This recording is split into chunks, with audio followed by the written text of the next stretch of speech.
Assalamualaikum warahmatullahi wabarakatuh.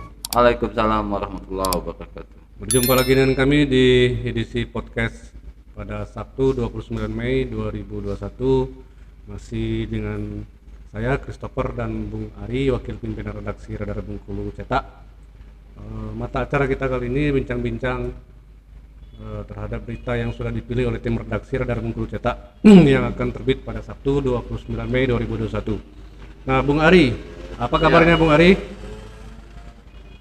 Apa kabarnya Bung Ari? Ya, alhamdulillah sehat, Bung. Sehat ya, alhamdulillah. Yang penting kita sehat, Bung. Kalau kita sehat enak semuanya. Cari uang enak, jalan-jalan juga enak, bekerja juga enak. Begitu, Bung ya? Ya, benar. Ya, Bung, silakan Bung disampaikan, Bung, apa aja berita yang kira-kira yang sudah dipilih oleh teman-teman redaksi Radar Bengkulu Cetak. Silakan, Bung. Ya, bismillahirrahmanirrahim. Assalamualaikum warahmatullahi wabarakatuh. Waalaikumsalam warahmatullahi wabarakatuh. Sahabat Radar Bengkulu YouTube channel.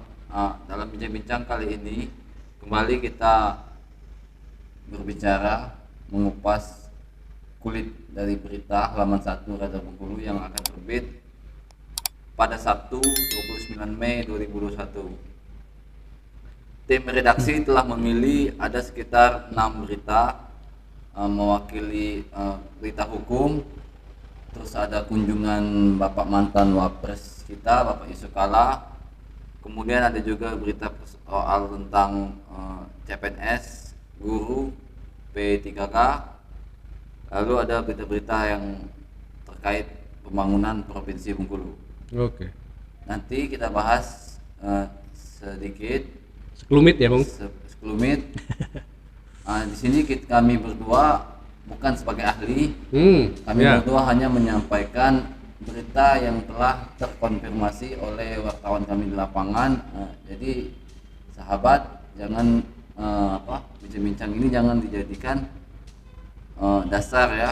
Ya. Maka dari itu kami selalu menyampaikan ketika sahabat penasaran dengan apa yang kami sampaikan ini, sahabat bisa membaca langsung di Radar Bengkulu edisi cetak atau klik di Radar Bengkulu edisi online. Saya kira itu. Iya. Ya.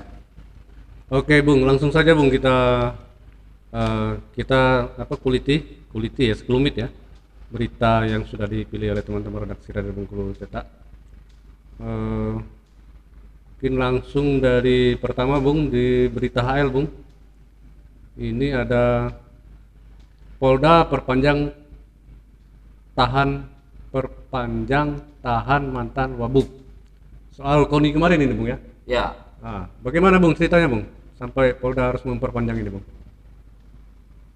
Ya, ini penyidikan kasus hukum, informasi terbaru yang kami dapat dari lapangan bahwa benar Direktur Reskrim Khusus Kombes Pol Doli Farmanurung dari Polda Bengkulu mengatakan bahwa pelimpahan sudah dilakukan ke kejaksaan untuk tahap 1, namun memang perlu diteliti kembali maka akan diperiksa kembali. Artinya apa? Masa tahanan dari tersangka berinisial MI harus diperpanjang mengingat masa tahanannya hampir habis Bung, seperti itu. Iya, berarti akan diperpanjang. Biasanya perpanjang berapa hari Bung? Ya, sesuai ketentuan KUHAP. Menurut kuasa hukum MI Bapak Hanafi Pranawijaya SH bahwa sambil menunggu hasil pelimpahan tahap 1 itu maka masa penahanan kliennya kembali diperpanjang selama 40 hari. 40 hari? Iya, ini masih proses pelimpahan tahap 1 namanya P19. P19. Ya. Lama juga 40 Bung. hari Bung. 40 hari ya? 40 hari. Ya, lama juga Bung ya. Ya, mudah-mudahan lah proses penyelidikan kasus ini cepat tuntas Bung ya, cepat menemukan titik terang sehingga bisa diproses sesuai dengan perundang-undangan yang berlaku, begitu Bung ya? Ya Bung. Oke. Oke Bung, soal dugaan korupsi dana hibah 15 miliar ini Bung, sepertinya bakal panjang juga karena ini tadi sudah diperpanjang selama 40 hari, sudah itu mungkin banyak juga yang akan didalami Bung ya, karena uangnya tidak sedikit nih Bung, 15 miliar Bung. 15 miliar itu angka yang banyak. Tentu kegiatan di KONI juga tentu tidak hanya ditangani oleh satu orang, Iya. ditangani juga banyak orang. Mudah-mudahan penyidikan ini berjalan lancar, Bung ya. Iya. Sehingga yang saat ini disangkakan bertanggung jawab dapat mendapatkan kepastian hukum seperti itu kan. Iya. Dan mempertanggungjawabkan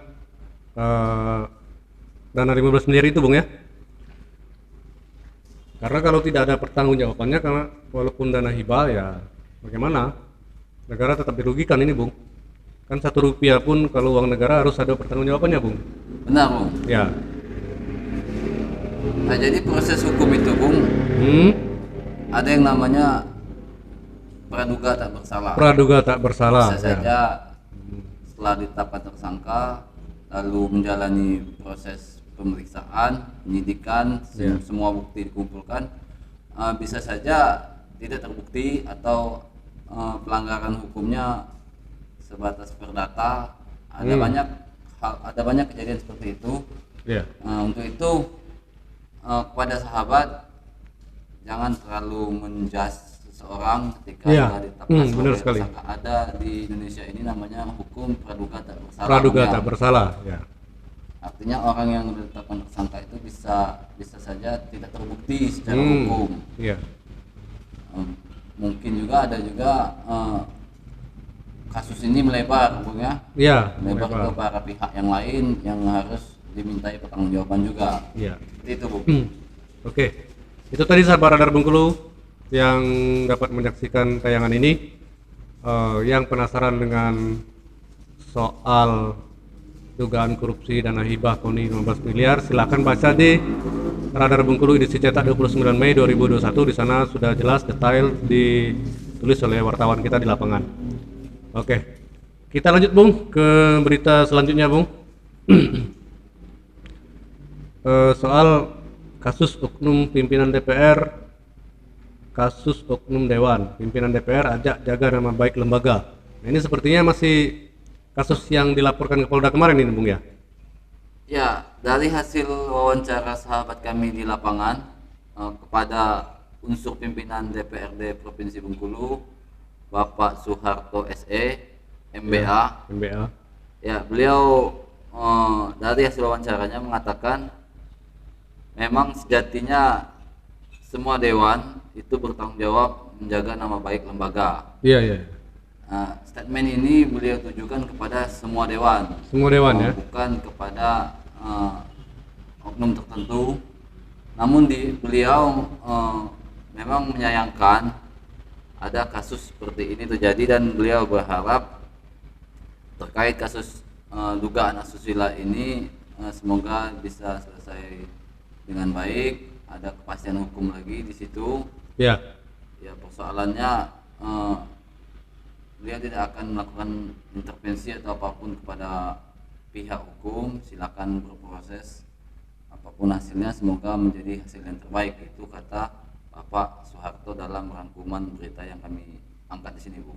Oke, itu tadi semoga seluruh anggota Dewan Provinsi dapat menjaga nama baik lembaga, begitu, Bung ya. Intinya seperti itu, Bung ya. Iya, Bung. Oke.